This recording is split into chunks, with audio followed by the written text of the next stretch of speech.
How do I make it in this goddamn field? I got my first album. I have no record deal. It's me and my CDs. What are my strong points? I don't really know shit about shit in terms of business, the industry, marketing. I believe in my talent. I don't believe in anything much else. I don't have anybody to give me proper guidance. I have some people that can give me some decent advice, but nothing too it's not like I had anybody specifically who did it and could say, look, this is what you're going to do and this is what you don't want to do. So I'm kind of doing my best to figure this out as I go along. And I'm getting a lot of resistance with every path that I'm taking. I got a few write-ups in magazines. I was featured in a few magazines.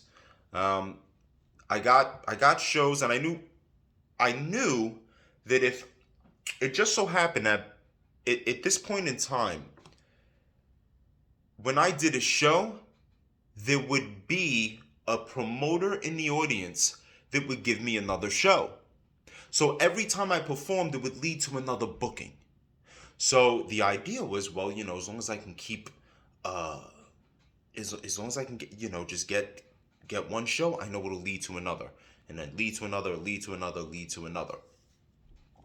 This was working, this was working, and I essentially did that. I took that as far as I could. I couldn't get on tour. I wanted, more than anything, I just wanted a tour. I was desperate to tour, and everybody seemed to be able to go fucking tour except me. I would be like I can't wait to get on the road in the shitty van and do like the fucking Warp Tour or some shit and be the opening act on some crappy stage or piece of shit bar venues. I was just, I'm ready. Give me, like, I'm hungry for this. I wouldn't do it that way now. If I set up a tour now, it's not even gonna be a crappy van. These are different times. I'm staying in a room, but nonetheless, I'm talking. We're talking to 2000. I don't know, 4 or 5, something like that. So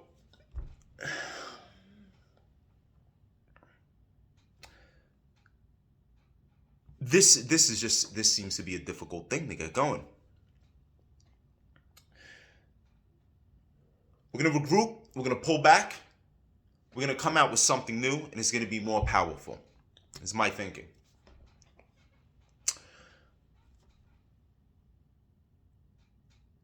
People in hip hop are very finicky about their beats, right? Hip hop fans, the beats are a big deal, and I get it. Who the fuck wants to listen to music where they don't like the beat? I heard that about the beats on my first album. So I'm thinking, like, yeah, this time I'm gonna really come with that shit. So I find the people who were my favorite producers. It was a group called the Bronx Monks. They were incredible.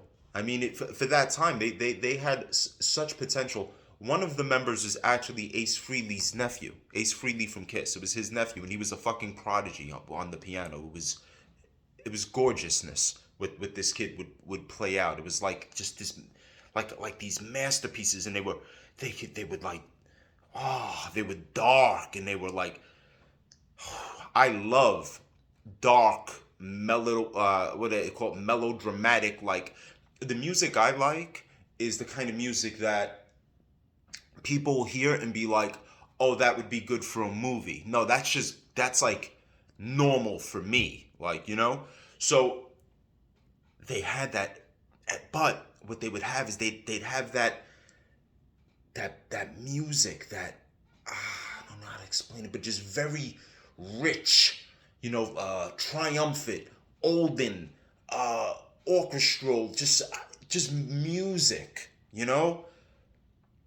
But then the drums would be like, it would sound like thunder and whips, like, oh man, like, but but not your normal percussion. It was just like, it was very powerful, I guess. Ultimately, that's why it's very powerful.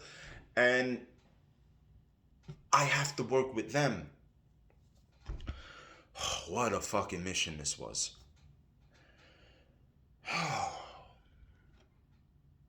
One of them, I'm able to work with one of them. Freely's nephew was not, I just don't think was in that place to make, he was not there. I'm not gonna get into people's personal shit. He was not there. The other one, his name is Getty. He was not, he was more there than Sky, Skywalker and Getty. He was more there than Sky, but he wasn't really there either. His heart was not in it. I had to chase him for a lot of, to get this thing done. And it, but I believed in his talent so much that I would chase him. And it took, I'm hitting this phone. Let me stop doing that. It took, what did it take, like 4 years to complete? And basically, like, all we were able to string along was like, I don't know, was it four full songs on the album?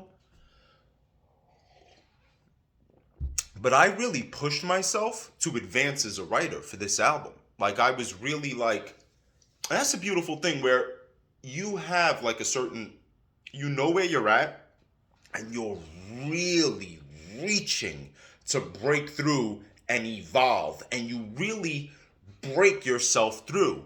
I miss that. I have to get back to that space, because everything I do now, as, and I'm going to toot my horn a little bit. I don't mean to, but I'm just going to be honest. Everything I do now is very, as impressive as it is for maybe the listener, as technically advanced as it can appear to be, I'm not pushing myself to new heights. It's not like what I'm producing is not like it's a level. It's not like I created and I'm like, wow, how did I do that? And that's okay, because for the music, it doesn't have to be that for the music to be good. You understand? Like, Cuckoo Crazy and Posers, like, these are two songs that, you know, people seem to like the most from me. These were not me pushing myself to like certain incredible heights, like, but it just works. It just comes out dope and you're able to rock with it. But as an artist, the fun for me is going to come from the growth, from getting to that next level. So it's a selfish pursuit. You understand? But for me to be enticed by it and for me to be in it, I think that's what it requires. It has to be like, what, there has to be inspiration and then, you know, and in an aspiration to reach that height. Otherwise, it's just like, I don't know. I mean, it's just like, it's like asking an artist to draw a fucking tree with an elaborate background of mountains and like a Bob Ross painting. And I love Bob Ross in those paintings. But you get what I'm saying? Like, it's like, we know Bob Ross is going to pull it off. We know there's going to be a mountain with some happy trees. Like, we know this. So, you know, for me, it was important to aspire to achieve a level of greatness that was beyond me. And writing wise, I did achieve that on this album. I had my issues too, though. I wasn't a very good vocalist. Too self-conscious, too heady. So this ultimately would keep me kind of in my shell. It wasn't allowing me to break out. I wasn't giving them what they would get on stage, on the record, because my stage show is always very captivating, always very you're able to see. I give you the visual. You get the power. You're just getting all of this combination of things, and maybe there's a visual aspect to it, and it's not coming across on the record. And I'm hearing that often, where it's like, yo, like you want to see, like, you want to listen to many, you got to see many live, like, and I really did. I did tear down some motherfucking venues for real, for real. Long story, it's never a long story short. I had to stop saying that. So I get, I get this thing complete, but what I end up with is something experimental, which is fine by me because at this point I'm into all of these different musics. I feel liberated and a little bit more validated at this point that I have live instrumentation. It's helping me feel like a real, I don't know, musician, I guess. And I don't consider, whether you consider a rapper a musician or not is fine. I accept both. I accept the idea that a rapper is a musician. But in my mind, my description of a rapper is more of uh, a percussionist and a percussionist, obviously a vocalist, but words are very, what we do, it's very percussive, especially if you're into the syllable play and things like that. And but there gets into things where you're stretching, so it can be very musical as well. So I would not say that a rapper isn't a musician, but I look at it as more as like a poet percussionist, that writer percussionist. It's just my interpretation of it. But but where the fuck am I going with this? Where am I? Where the fuck am I with this story? I get this thing done, and I have a I have what is an experimental album. Not exactly what my fan base is expecting from me.